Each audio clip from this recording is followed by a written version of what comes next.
وبركاته. ازيكم عاملين ايه؟ يا رب دايما تكونوا بخير وفي افضل حال. اعرفكم بنفسي الاول، انا احمد الجندي، سوفت وير ديفلوبر واي تي انستراكتور. وان شاء الله النهارده بنبتدي مع بعض سلسله جديده تماما بنتكلم فيها عن اساسيات النتوركينج واساسيات الاي تي. وهنبدا في الفيديو الاول نتكلم عن الاو اس اي موديل او اوبن سيستم انتركونكشن موديل. ليه لازم تكون فاهم يعني ايه او اس اي موديل؟ الاو اس اي موديل بيخلي عندك الصوره الكامله اللي بتحصل ورا الكواليس لما تعمل اي حاجه تخص الانترنت. يعني لما ادخل دلوقتي ابعت مسج على الواتساب لحد معين، لما افتح ويب سايت معين اعمل براوزنج على الويب سايت ده، لما اعمل داونلود لفايل، لما اعمل اي حاجه على النتورك او على الانترنت، الاو اس اي موديل بيفهمك اللي بيحصل خلف الكواليس، بيفهمك ايه اللي بيحصل المسج من اول ما تطلع من عندك توصل لعند صاحبك اللي انت بتبعت له رساله. ودايما الاو اس اي موديل بندرسه في بدايه كورس النتوركينج في الكليه، او لو انت بتدرس كورس بره شبكات او سي سي ان اي او حاجه، اول حاجه بتبدا تدرسها هو الاو اس اي موديل. ففهمك الاو اس اي موديل بشكل صحيح او بشكل منظم بيخليك فاهم باقي الكورس او باقي الكونتنت بشكل منظم. يعني بتبقى فاهم المعلومه دي انت بتدرسها ليه، فاهم اللي بيحصل، فاهم كل حاجه بالتفصيل. علشان كده في الفيديو ده ان شاء الله هنحاول نفهم كل حاجه تخص الاو اس اي موديل بالتفصيل. في البدايه هنبدا نتكلم عن اللايرز بشكل ابستراكتد، هنشرح مثال كده عملي على السريع. بعدين هنبدا ندرس اللي بيحصل في كل لاير بالتفصيل. الفيديو ده مدته هتكون كبيره شويه او شويتين بصراحه، فعايزك كده تكون مركز ويلا بينا علشان نبدا.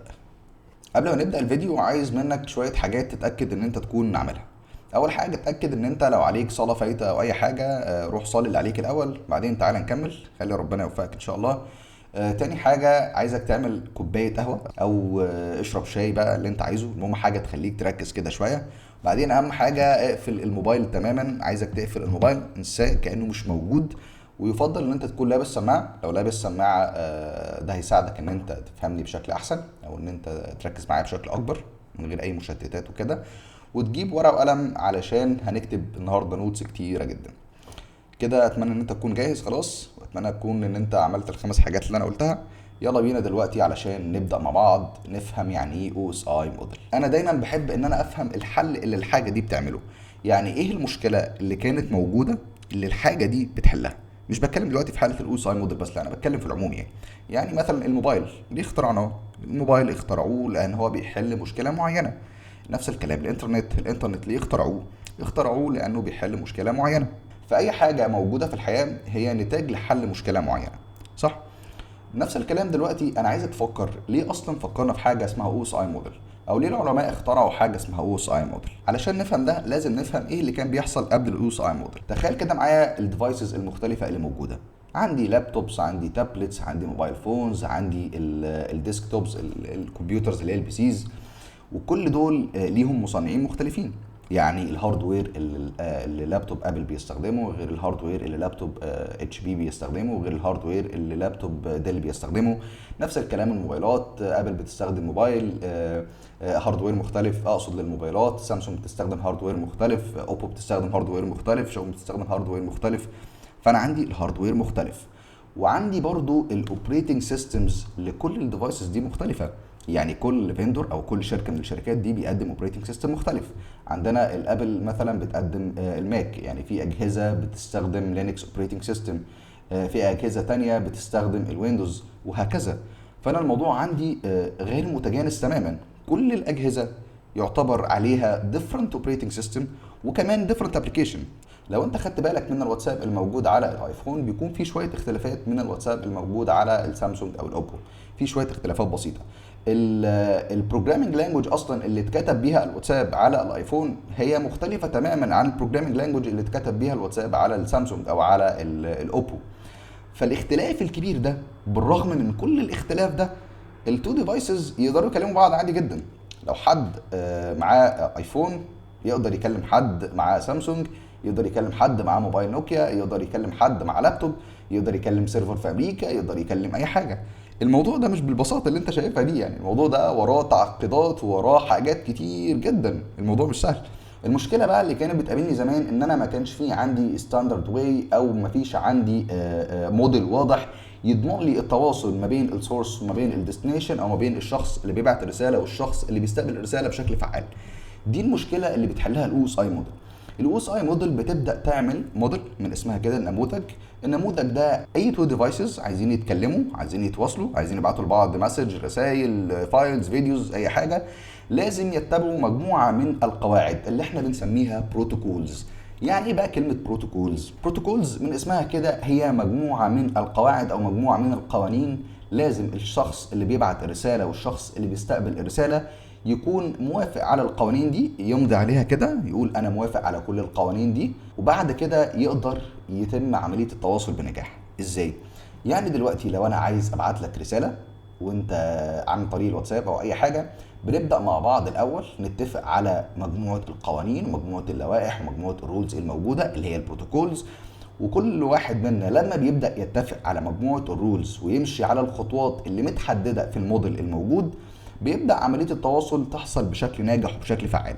وده اللي الاو اس اي موديل عمله، ان هو ببساطه عمل لي نموذج خلى اي حد عايز يدخل على الانترنت او اي حد عايز يتواصل مع اي حد على الانترنت يمشي على مجموعه من الخطوات، والتواصل هيتم بشكل فعال وهو بيضمن لك ده. تمام. يبقى احنا كده فهمنا ايه هي المشكله اللي الاو اس اي موديل بيحلها. طيب تعالوا ناخد كده نشوف السلايد اللي جايه. نفس ما قلنا ان قبل الاو اس اي موديل ما كانش فيه طريقه واضحه او ما كانش فيه ستاندرد واي تضمن لي ان التواصل كان يتم بشكل فعال ما بين السورس وما بين الديستنيشن. علشان كده الاو اس اي موديل جاء علشان يحل المشكله دي. الاو اس اي موديل هو عباره عن كونسبشوال فريم ورك، يعني هو مش سوفت وير انت بتعمله او بتستخدمه او بتحمله، او مش شويه حاجات بتعمل لها كونفجريشن وكلام من ده. لا، هو كونسبشوال فريم ورك، يعني كلام ثيوريتيكال، كلام نظري احنا بندرسه او بنبدا ندرس الكلام ده علشان نفهمك انت يعني ايه نتورك، نفهمك انت الخطوات اللي بتحصل بالتفصيل. الاو اس اي موديل هو عباره عن 7 لايرز، كل لاير ليها الرول الخاصه بيها، وكل لاير بيكون موجود فيها مجموعه البروتوكولز الخاصه بيها. هنبدا نفهم ده دلوقتي بشكل واضح. الاو اس اي موديل برضو بيساعد الاي تي بروفيشنالز او النتورك انجينيرز ان هم يعملوا ترابل شوتنج للبروبلمز بتاعتهم بشكل اسهل او بشكل اوضح. ازاي؟ انا دلوقتي لما يبقى عندي 7 لايرز مختلفين، يعني انا عندي كل لاير بتعمل حاجه معينه، فلما يحصل عندي مشكله انا دلوقتي بقيت عارف المشكله دي جايه من انهي لاير او ايه اللاير اللي فيها المشكله بالظبط. يعني لو انا دلوقتي مثلا عندي مشكله في الاسلاك، في مشكله في التركيب والسلك ده ممكن يكون مقطوع او حاجه، فبقول ايوه دي كده المشكله في الفيزيكال لاير. لو انا دلوقتي مش عارف اكلم اي حد في الشبكه الخارجيه او مش عارف اكلم اي حد في نتورك تاني عني، فببدا افهم كده ان المشكله دي موجوده في النتورك لاير. في بس حاجه حابب انوه عنها، وهي ان الاو اس اي موديل مش ده الموديل الوحيد اللي احنا بنستخدمه او مش ده الموديل الوحيد الموجود، في موديلز موجوده تانية كتيره جدا. في موديل كان موجود او كانت مطوراه وزاره الدفاع الامريكيه، وفي موديل تاني اسمه تي سي بي اي بي، ده الموديل اللي يخص تقريبا مايكروسوفت. ففي عندنا اكتر من موديلز، بس احنا بنشرح الموديل ده بالتحديد لان هو ده اللي بيفهمنا طبيعه النتوركينج بشكل عام، وهو ده اللي بيفهمنا اللي بيحصل بشكل اوضح، وده اللي بيفهمنا كل حاجه بشكل واضح وشكل منفصل، وبيخلي لكل لاير دور خاص بيها عن اللاير الثانيه. فده بيكون اسهل كتير بالنسبه لنا في الدراسه. تعالى دلوقتي نبدا نشوف ايه هما ال7 لايرز بالتفصيل. احنا هنبدا بالترتيب من فوق، يعني هنبدا من 7 ل 1، مش هنبدا من 1 ل 7. وافهمك دلوقتي احنا ليه بدانا بالترتيب ده. اول حاجه عندي او اول لاير عندي اللي هي نمبر 7 هي الابلكيشن لاير. تاني حاجه هي البرزنتيشن لاير، والثالثه هي السيشن، بعدين الترانسبورت، بعدين النتورك، بعدين الداتا لينك، بعدين اخر حاجه الفيزيكال. يفضل ان انت تحفظهم بالترتيب ده لان انت اصلا في الاغلب بتتسال عليهم في امتحان، سواء امتحان دولي زي السي سي ان اي او سواء انت بتدرسها في الكليه او حاجه، بتتسال عليهم بالترتيب اللي موجود قدامك ده. زي ما قلنا في البدايه احنا مش هنتكلم عن كل لاير بالتفصيل، لا احنا هنبدا نشرح اللايرز دي كلها بشكل ابستراكتد، بعدين هنبدا نفهم دور كل لاير بالتفصيل وايه البروتوكولز اللي موجوده داخل كل لاير والكلام ده كله. لو انت بتتلخبط او مش بتعرف تحفظ بسهوله، في زي جمله كده مشهوره بتتقال علشان الناس ما تنساش الاو اس اي موديل لايرز علشان تبقى فاكرهم على طول، وهي all people seem to need data processing. all people seem to need data processing. لو انت اخدت اول حرف من كل كلمه داخل الجمله دي هتلاقيها ظهرت عندك اللايرز بالتفصيل. all اللي هي application، people presentation seam session to الترانسبورت، والنيد اللي هي النتورك، والداتا الداتا لينك والبروسيسنج اللي هي الفيزيكال. فدلوقتي انا بقى عندي زي لايرز او موديل، اي تو ديفايسز علشان يتكلموا بعض لازم يتبعوا الرولز اللي موجوده داخل كل لاير في الموديل ده، ولو عملوا الكلام ده او لو اتبعوا الرولز والخطوات الموجوده، التواصل ما بينهم هيتم بشكل فعال. طيب نيجي بقى للسؤال اللي انا قلته لك، انت ليه احنا ليه بدانا من لاير 7 الابلكيشن لاير لحد لاير 1؟ يعني ليه ما قلناش من الاول 1 2 3؟ ليه قلنا 7 6 5؟ الشكل ده هو الشكل المنطقي اللي بيحصل لما الداتا تبدا تطلع من الموبايل عندك، لان ده اللي انت بتعمله في البدايه. انت بتبدا تستخدم الاول الابلكيشن، وبعدين الداتا بتبدا تمر بالمراحل دي كلها. طيب تعال نشوف في السلايد الجايه مثال عملي بيوضح اللي بيحصل ده بشكل تفصيلي. وفي المثال ده هنشوف ايه اللي ممكن يحصل للمسج لما تطلع من السورس للديستنيشن. عايزك كده تتخيل معايا ان في شخص عايز يبعت رساله على الواتساب لشخص تاني. يعني عندنا ده الشخص اللي عايز يبعت اللي هو احمد، عايز يبعت رساله على الواتساب لتميم. كل اللي احمد هيعمله ان هو هيمسك موبايله، يبدا يفتح الواتساب ويبدا يكتب المسج اللي هيبعتها لتميم. احنا بقى دلوقتي عايزين نفهم ايه اللي بيحصل للمسج دي بالتفصيل، من اول لما انا بكتب الرساله لحد ما تروح للشخص اللي بيستقبل الرساله. الداتا دي اول حاجه بتبدا تعدي على الابلكيشن لاير. الابلكيشن لاير هتعمل عليها شويه حاجات، هتضيف بقى شويه حاجات وتعمل شويه حاجات، ولما تخلص تبعتها للبرزنتيشن لاير. نفس الكلام البرزنتيشن لاير هتاخدها من الابلكيشن تضيف حاجات تبعتها للسيشن، السيشن تضيف حاجات تبعتها للترانسبورت، الترانسبورت تضيف حاجات تبعتها للنتورك، وبعدين تروح للداتا لينك وهكذا. تيجي بقى الداتا في الحته دي تمشي في السلك وتبدا تروح عند الشخص اللي هيستقبلها. الشخص اللي هيستقبلها يبدا يفك كل الحاجات اللي الشخص المرسل ضافها، يبدا يفك يفك يفك لحد ما يوصل لشكل البيانات النهائي من غير اي اضافات. يبدا بعد كده يقرا البيانات بشكل صحيح، وتبدا تكون الدنيا بالنسبه له واضحه. تعالوا بقى دلوقتي نفهم ايه اللي بيحصل للمسج او ايه دور كل لاير على السريع كده، بعدين هنبدا نتكلم زي ما قلنا بالتفصيل عن دور كل لاير. اول لما انا بكتب المسج وببدا ادوس سند او ابدا ادوس ارسال الرساله، اللي بيحصل ان المسج دي بتبدا تعدي على اللايرز دي بالترتيب. يعني بتبدا تدخل على الابلكيشن، كل الابلكيشن لاير بتعمله انها بتحدد بروتوكول معين بناء على السيرفيس اللي انا بعملها. يعني لو انا دلوقتي مثلا فاتح ويب سايت، بعمل براوزنج على الويب سايت ده، بقرا حاجه، بشتري حاجه اونلاين، البراوزنج ده بيستخدم بروتوكول معين وهو ال HTTPS او ال HTTP. دلوقتي لو انا بعمل شاتنج على الواتساب او ببعت مسجز على الواتساب، الواتساب برضو بيستخدم الابلكيشن البروتوكول الخاص بيه علشان يضمن ان المسجز توصل في نفس اللحظه. نفس الكلام برضو لو انا ببعت ايميل لحد، بيتم استخدام الابلكيشن بروتوكول الخاص بحوار الايميلات والكلام ده كله. اقصد اقول لك ايه من الكلام ده؟ اقصد اقول لك ببساطه ان الابلكيشن لاير بيحدد نوع البروتوكول بناء على السيرفيس اللي انا بعملها، او بناء على الخدمه او الحاجه اللي انا بعملها من خلال الانترنت، سواء ان انا بقى ببراوز، بحمل حاجه، بكلم حد وهكذا. تيجي دلوقتي الداتا لما تخلص اللي بيحصل في ابلكيشن لاير، هتبدا تدخل على اللاير اللي بعدها وهي البرزنتيشن لاير. البرزنتيشن لاير بتعمل ايه؟ كل البرزنتيشن لاير بتعمل تهيئه للبيانات، بتبدا تجهز البيانات وتغير في هيئه البيانات وشكل البيانات بحيث تخلي الشخص اللي هيستقبلها يفهم. الشخص اللي بيستقبل البيانات بيكون في البدايه قبل ما نبدا تواصل خالص بيقول خلي بالك انا بفهم البيانات بشكل معين. يعني لو انت عايزني ان انا افهم البيانات دي لازم تكون عاملها فورماتنج بشكل معين. فبتبدا البرزنتيشن لاير تعمل فورماتنج للبيانات بما يواكب الديستنيشن. يعني الديستنيشن ده هيفهم ازاي، وهنبدا نعمل الفورماتنج ده او التغيير في هيئه البيانات بناء على اللي الديستنيشن بيفهمه. وبتعمل ايه تاني؟ دلوقتي المسج اللي انا هبعتها له دي هل ينفع حد يشوفها؟ هل اي حد موجود، اي هاكر، اي حد ينفع يقرا محتوى المسج بتاعتي او الكونتنت، او ينفع يعرف على تفاصيل في المعلومات دي؟ لا، ما ينفعش خالص.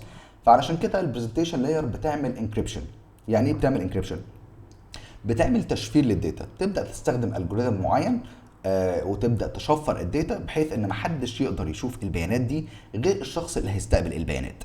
يبقى كده الداتا دلوقتي عدت على الابلكيشن، عملت الحاجات اللي تخصها وبعتتها للبرزنتيشن، البرزنتيشن عملت الحاجات اللي تخصها وبعدين هتبعتها دلوقتي للسيشن لاير. ايه بقى اللي السيشن لاير هتعمله؟ السيشن لاير بتضمن ان الكوميونيكيشن ما بين السورس اللي هو احمد والديستنيشن اللي هو تميم يحصل من غير مشاكل، يحصل بشكل فعال.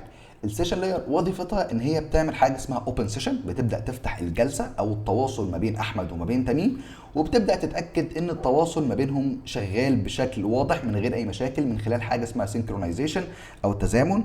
وبتبدا برضو لما التو ديفايسز دول يخلصوا كلام مع بعض، بتبدا السيشن تعمل حاجه اسمها كلوز للسيشن او بتبدا تقفل الجلسه دي. مش عايزك تحس بلخبطه او حاجه، لان الكلام ده احنا هندرسه بالتفصيل الممل في كل لاير. يعني احنا هنبدا ندرس كل لاير لوحدها، ونبدا بقى نشوف الرولز بتاعتها ووظيفتها والبروتوكولز المستخدمه فيها والحاجات دي كلها، فانا مش عايزك تقلق دلوقتي. الترانسبورت لاير دي اعتبرها زي شركه سفر. تمام. شركه سفر بس بتوفر لك نوعين من انواع التنقل. في تنقل غالي شويه، وفي تنقل ارخص شويه. بناء على طبيعه البيانات بنبدا نستخدم نوع التنقل ده. ازاي الكلام ده؟ الترانسبورت لاير بتقدم لي نوعين من التنقل زي ما قلنا، حاجه اسمها التي سي بي وحاجه اسمها اليو دي بي. هنبدا نفهم برضو بالتفصيل الفرق ما بينهم، بس على حسب نوع الابلكيشن بروتوكول ببدا استخدم يا اما التي سي بي او اليو دي بي. يعني نفترض لو انا الابلكيشن بروتوكول عندي الاتش تي تي بي، لو الابلكيشن بروتوكول عندي الاتش تي بي هبدا استخدم يا اما التي سي بي او اليو دي بي، وهكذا. هنفهم برضو الكلام ده كله بالتفصيل. وبرضو الترانسبورت لاير بتعمل حاجه تانية، وهي السيجمنتيشن. ان الداتا اللي عندي دي داتا كبيره، فانا ببدا اقطع البيانات دي لقطع اصغر. كده خلاص الترانسبورت لاير عملت شويه الحاجات اللي تخصها، فبتبدا تبعت المسج لللاير اللي بعدها وهي النتورك. النتورك لاير بتعمل حاجتين بس. ايه هما الحاجتين اللي بتعملهم؟ اول حاجه بتعمل لي حاجه اسمها اي بي ادريسنج. يعني ايه اي بي ادريسنج؟ يعني بتدي لكل ديفايس اي بي ادرس او لوجيكال ادرس، ومن غير الادرس ده انا مش هقدر ان انا اتواصل. يعني لازم علشان السورس ده يتكلم الديستنيشن ده يكون عنده اي بي ادرس، وهنعمل فيديو مخصص بالتفصيل عن الاي بي ادرس ده، حوار كبير لسه هنفهمه بعدين. بعد كده اللي النتورك بتعمله بناء على الديستنيشن اي بي ادرس، ببدا اشوف هل الشخص ده موجود في نتورك داخليه، موجود جاري، او موجود في نفس بيتي، او موجود في نفس المكان بتاعي، ولا هو شخص موجود بعيد عني في مكان تاني او في دوله تانيه. وبناء على ده بقرر توجيه البيانات هيمشي ازاي. يعني البيانات دي ازاي هوصلها من السورس للديستنيشن. بعد كده لما النتورك لاير بتخلص بتروح على الداتا لينك لاير، واللي الداتا لينك لاير بتعمله بتبدا تعمل حاجه اسمها ماك ادريسنج، وبتبدا تعمل حاجه اسمها ايرور ديتكشن اند ايرور كوركشن. دلوقتي بتبدا تضيف برضو ماك ادرس. الماك ادرس ده اللي هو الفيزيكال ادرس. اي جهاز في الدنيا بيكون ليه ماك ادرس، يعني اي جهاز يخطر على بالك بيكون ليه ماك ادرس. ده العنوان اللي الشركه بتديه لاي جهاز هي اخترعته. يعني خلاص الشركه اخترعت جهاز بيكون كده موجود فيه حاجه زي الماك ادرس. ده نوع من انواع العناوين، برضو بستخدمها علشان التواصل يتم من خلال السورس اللي هو احمد لحد الديستنيشن. وبتعمل ايه برضو كمان الداتا لينك لاير؟ الداتا لينك لاير بتعمل حاجه اسمها ايرور ديتكشن اند ايرور كوركشن. دلوقتي البيانات دي مش هي بتمشي في اسلاك. الاسلاك دي بيبقى فيها مقاومه كهربيه. المقاومه الكهربيه دي بتغير من شكل البيانات، او بتخليني افقد تفاصيل من تفاصيل البيانات. زائد برضو ان البيانات دي بتمشي من خلال بحار ومحيطات وانهار وامطار، فلازم اتاكد من طريقه معينه ان الداتا دي وصلت بشكل صحيح وما حصلش فيها مشاكل. لان لو حصل مشاكل كتير جدا في الداتا وبقت مشوهه مش قادر ان انا اشوفها، او ملامح الداتا كلها باظت، الديستنيشن لما تجيله كده كده مش هيفهم منها حاجه. ففي الحاله دي ممكن ان انا احذفها خالص، او استغنى عن الجزء ده من البيانات ويتبعت من اول وجديد. او ان انا لو التغيير اللي تم في البيانات ما تمش بشكل كبير، يعني تغيير ممكن يتصلح، ففي زي طرق وكده بتصلح الخطا او المشاكل اللي حصلت في البيانات علشان تروح للديستنيشن او الشخص اللي هيستقبلها بشكل واضح. نيجي اللاير الاخيره وهي الفيزيكال لاير. وكل الفيزيكال لاير بتعمله ان هي بتترجم المسج دي كلها او الرساله دي كلها لحاجه اسمها الباينري نمبر او الصفر والواحد، لو هي هتمشي على اسلاك نحاسيه، او لو الاسلاك اللي انا بستخدمها اللي هي الفايبر اوبتيك كيبلز. هتبدا الفيزيكال لاير تحول البيانات دي لحاجه اسمها الكتريك بالسز. هتبدا بقى البيانات دي دلوقتي تمشي في الاسلاك. افترض كده ان ده سلك، والسلك ده متوصل عند الشخص التاني. لما الشخص التاني يبدا يستقبل البيانات، هيبدا يحصل نفس الكلام ده بس بشكل عكسي من تحت لفوق. يعني دلوقتي انا البيانات اللي جايه لي دي صفر واحد، الشخص ده مش هينفع.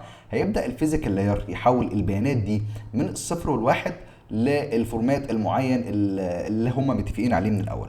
بعد كده تدخل على الداتا لينك لاير. الداتا لينك لاير تبدا تقرا الكلام الموجود اللي هو كان الماك ادرس وكان التريلر، وتبدا تشوف بقى المشاكل اللي حصلت في البيانات، ولو في مشكله حصلت تصلحها، او تعمل ديسكارد للداتا توقعها خالص في حاله ان المشاكل اللي حصلت كانت كبيره جدا وملامح البيانات دي اتغيرت. بعد كده النتورك تبعتها للترانسبورت. الترانسبورت تبدا تشوف نوع الترانسبورتر اللي كان مستخدم، سواء التي سي بي او اليو دي بي. والترانسبورت لاير دلوقتي الداتا جايه لي على شكل سيجمنتس، الداتا جايه لي متقطعه. هتبدا الترانسبورت لاير تجمع الداتا تاني كلها وتخليها حاجه كبيره على بعضها، كتله كبيره.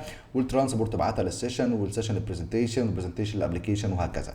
احنا قلنا ان في حصل تشفير، هتبدا بقى البرزنتيشن لاير تعمل ديكريبشن للداتا. دلوقتي ترانسبورت خلاص خلصت، تبعتها للسيشن، السيشن تبعت للبرزنتيشن، البرزنتيشن يبدا يعمل ديكريبشن ويبدا يشوف الفورمات، ويبدا لو الداتا دي كانت مضغوطه في البرزنتيشن لاير اللي هناك يفك الضغط ده ويبعتها للابلكيشن، والداتا توصل للشخص المستقبل بشكل فعال ومن غير اي مشاكل. لو انت لسه ما فهمتش الكلام ده بشكل كبير ما تقلقش، احنا هنفهم كل الكلام ده بالتفصيل الممل ان شاء الله. يهمني بس دلوقتي ان انت تكون فاهم على الاقل بنسبه 40%. يعني لو انت لسه مش فاهم بالنسبه دي، حاول ان انت تعيد الحته دي تاني وتفهمها مره واثنين وثلاثه واربعه، مفيش اي مشكله خالص، المهم ان انت تفهم كويس. في بس معلومه مهمه جدا انا عايزك تعرفها. تعالى كده نشوف السلايد اللي جايه. دلوقتي كل اللايرز اللي موجوده عند السورس تقدر تكلم اللايرز اللي موجوده عند الديستنيشن بس بشكل اندايركت، او نقدر نقول بشكل لوجيكال. يعني ايه طيب الكلام ده، او التواصل ده بيتم ازاي؟ التواصل ده بيتم من خلال عمليتين اسمهم الانكابسوليشن والديكابسوليشن.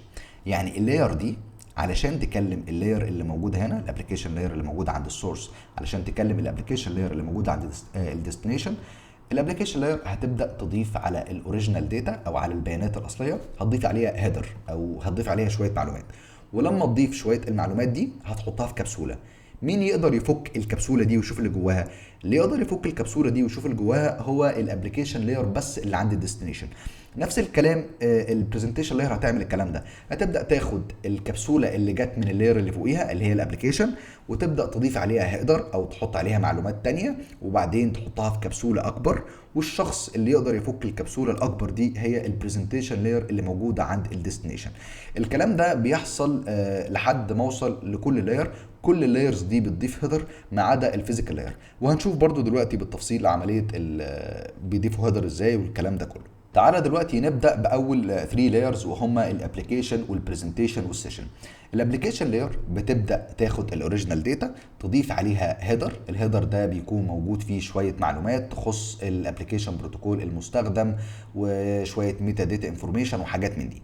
لما بتضيف الهيدر تحط الاوريجينال داتا مع الهيدر في كبسوله، وبعدين تبعتها لللاير اللي بعدها وهي البرزنتيشن. البرزنتيشن لاير بتبدا تاخد الكبسوله اللي جت من الابلكيشن، تبدا تضيف عليها هيدر جديد وتحطها في كبسوله اكبر. والهيدر اللي بتضيفه ده بيكون ليه علاقه بالفورماتنج والكومبريشن بتاع الداتا او ضغط الداتا، وليه علاقه بالانكريبشن ونوع الالجوريثم المستخدم في عمليه الانكريبشن وحاجات من دي.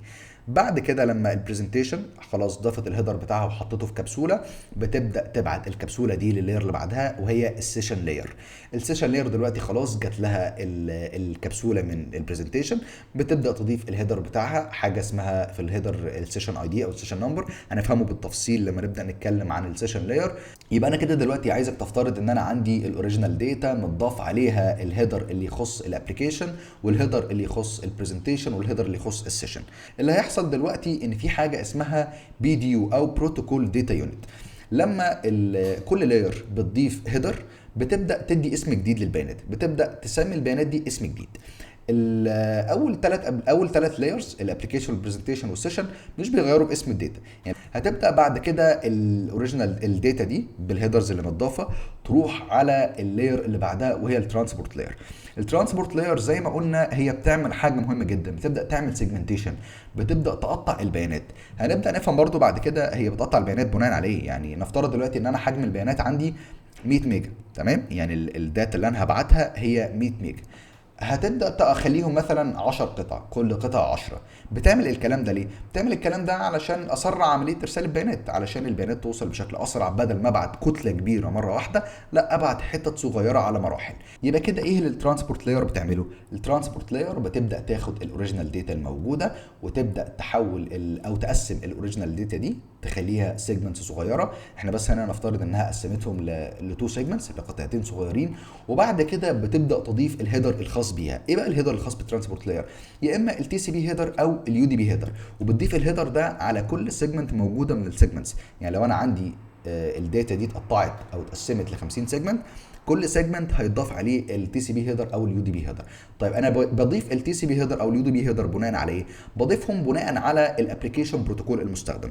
يبقى الابلكيشن بروتوكول المستخدم وطبيعه البيانات اللي انا ببعتها، سواء بقى البيانات دي زي ما قلنا بحمل فيديو، سواء ان انا ببعت فيديو، سواء ان انا بتشات على الواتساب، ايا كان طبيعه البيانات او طبيعه الترافيك اللي انا ببعته. ولما بيضيف الهيدر بيبدا يحطهم في كبسوله، يبقى يحصل عندي حاجه اسمها الانكابسوليشن.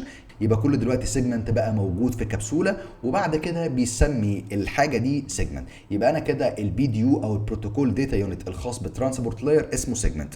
بعد كده ببدا اخد السيجمنت ده ابعته لللاير اللي بعدها وهي النتورك لاير. النتورك لاير هتبدا انها برضو تاخد السيجمنت اللي قبلها او الكبسوله اللي قبلها اللي هي موجوده هنا دي، وتبدا تضيف عليها الهيدر الخاص بيها وهو الاي بي ادرس هيدر او الاي بي هيدر. هنبدا برضو بالتفصيل نفهم يعني ايه اي بي هيدر لما نتكلم عن النتورك لاير. بعد كده لما بتضيف الهيدر بتاعها بتبدا تعمل انكابسوليشن، تحط الكلام ده كله في كبسوله وتبدا تسمي الليله دي كلها باكيت. بعد كده الباكيت دي بتبدا تروح على اللاير اللي بعدها وهي الداتا لينك لاير. الداتا لينك لاير بتبدا تاخد الكبسوله من اللاير اللي فوقيها اللي هي الباكيت، تبدا تاخد الباكيت من النتورك لاير، ولما تاخدها بتضيف عليها حاجتين. دي اللاير الوحيده اللي بتضيف حاجتين على البيانات، مش بس هيدر، لا هي بتضيف هيدر وبتضيف برضو تريلر ايا كان. يبقى دلوقتي الداتا لينك لاير بتضيف ماك هيدر وبتضيف التريلر. الماك ادرس ده ما بيتغيرش، الشركه المصنعه للجهاز ده هي اللي بتحطه، سواء انا ببعت الرساله بقى دي من موبايل من لابتوب ايا كان الشركه المصنعه بيبقى بتدي لكل جهاز من الاجهزه دي ماك ادرس خاص بيها. وعندي التريلر ده وظيفته ان هو يعمل الايرور ديتكشن والايرور كوريكشن. زي ما قلنا ان البيانات اللي عندي دي او الرساله دي اتبعتت في اسلاك، مشيت في اسلاك، حصل لها مقاومه كهربيه، فالداتا دي اتلخبطت شويه او حصل لها شويه مشاكل، ما بقتش بالشكل اللي هي اتبعتت عليه، يعني اتغيرت شويه. فانا لازم اتاكد او لازم يكون عندي ميكانيزم تاكد لي ان الداتا دي ما اتغيرتش بشكل كبير جدا. ولو الداتا دي اتغيرت بشكل كبير جدا كل اللي انا بعمله ان انا بعمل لها ديسكارد، برميها، لان دلوقتي الديستنيشن حتى لو وصل له الداتا دي مش هيفهم منها حاجه، هو عايز الداتا من غير مشاكل، او لو حصل فيها مشاكل بسيطه ممكن تتعدل بعد كده. يبقى دلوقتي الداتا لينك لاير بعد ما ضافت الهيدر والتريلر بتبدا تحط الكلام ده كله في كابسول جديده وتعمل له انكابسوليشن وتسميه فريم. كده دلوقتي ده الفريم اللي عندي. ببدا بقى بعد كده الداتا لينك لاير تبعت الفريم ده لللاير اللي بعدها وهي الفيزيكال لاير. الفيزيكال لاير ببساطه كل اللي هي بتعمله ان هي بتبدا تاخد الفريم الموجود في الداتا لينك لاير وبعدين تبدا تعمل فورماتنج بشكل معين. يعني ايه؟ دلوقتي الداتا دي هتمشي في الاخر على اسلاك. الاسلاك دي ليها انواع كتير جدا، في اسلاك بتكون اسلاك نحاسيه، وفي اسلاك بتكون حاجه اسمها فايبر اوبتيك او الالياف الضوئيه. على حسب نوع الاسلاك المستخدمه او على حسب نوع الميديا هتبدا الفيزيكال لاير انها تحول البيانات دي لشكل معين. يعني لو انا بستخدم الكابلات النحاسيه او اليو تي بي كيبلز، هتبدا دلوقتي الفيزيكال لاير تحول البيتس اللي موجوده قدامنا دي لفولتج، لشويه كهرباء. ولو انا كنت بستخدم الفايبر اوبتيك كيبلز هتبدا الفيزيكال لاير انها تحول البيتس اللي موجوده قدامنا دي لحاجه اسمها الكتريك بالسز. لما نيجي نتكلم عن الفيزيكال لاير بالتفصيل هنبدا نتكلم عن انواع الكيبلز دي كلها والفروقات ما بينهم والحاجات دي كلها، ما تقلقش دلوقتي. والفيزيكال لاير دلوقتي بتبدا تغير اسم الفريم وبتخليه بيتس. يعني دلوقتي البي دي يو للفيزيكال لاير اسمه بيتس. اللي احنا شرحناه دلوقتي ده هو عمليه الانكابسوليشن، وهو ان كل لاير بتبدا تاخد الداتا وبعد ما بتاخدها تضيف عليها هيدر، ولما تضيف عليها هيدر تحطها في كبسوله وتديها اسم جديد اللي هو البروتوكول داتا يونت، بعد كده تبعتها لللاير اللي بعدها وهكذا. انا لما بخلص خالص لحد اوصل لحد الفيزيكال لاير بتبدا بقى الداتا تمشي في الاسلاك وبعد كده توصل للشخص اللي هيستقبل. لما الشخص اللي هيستقبل البيانات الداتا تيجي عنده بتبدا تمشي من تحت لفوق مش من فوق لتحت. ازاي؟ يعني انا دلوقتي جايه لي 0 و1 وشويه حاجات غريبه مش مفهومه، يبدا الديستنيشن اللايرز عنده تمشي من تحت لفوق، يبدا دلوقتي يحول من الصفر والواحد يحولها للغه تبقى مفهومه بالنسبه للشخص اللي هيستقبل. يبقى هو كده طالع من الفيزيكال لاير راح للداتا لينك لاير. الداتا لينك لاير في السورس كانت ضايفه حاجتين، التريلر والماك هيدر. هيبدا يقرا البيانات دي بشكل كويس لان بناء عليها هيعمل شويه حاجات، بعد كده يشيل الهيدر ده او يشيل الكبسوله دي ويبعتها لللاير اللي فوقيها اللي هي النتورك. النتورك لاير هتعمل ايه؟ النتورك لاير هتشيل الهيدر اللي النتورك لاير اللي عند السورس ضافتها، هتشيله خلاص، بعدين تبعت بتاعته للترانسبورت لاير. الترانسبورت لاير هتعمل ايه؟ هتبدا تجمع، لان انا دلوقتي الداتا متقطعه، هي عباره عن سيجمنتس، هتبدا تجمع السيجمنتس دي وتخلي الاوريجينال داتا عندي بقت قطعه كبيره على بعضها، وتبدا تبعتها للسيشن والبرزنتيشن والابلكيشن. ودلوقتي اليوزر بقى قادر ان هو يفهم الداتا، وبقى قادر ان الداتا توصل له بشكل ناجح. في النهاية أتمنى إن أنت تكون فهمت الفيديو وإن كل حاجة بالنسبة لك بقت واضحة. ولو لسه الأمور بالنسبة لك مش واضحة، طبيعي إن أنت ممكن تكون ما تفهمش من أول مرة. عيد الفيديو مرة واثنين وعشرة لحد ما تفهم. وإن شاء الله في الفيديوهات الجاية هنكمل كلامنا بالتفصيل عن كل لاير. وما تنساش لو أنت شايف إن في أي توبيك أو في أي حاجة ممكن تكون بالنسبة لك صعبة في النتوركينج أو IT، اكتب تحت في الكومنتس، وإن شاء الله هعمل فيديو مخصوص حتى لو في كومنت واحد بيقول اشرح الحاجة دي. في النهاية أتمنى إن أنت تدعمنا بلايك وشير وكومنت، ولو عجبك الفيديو ما تنساش إن أنت تشترك في القناة. يلا مع السلامة.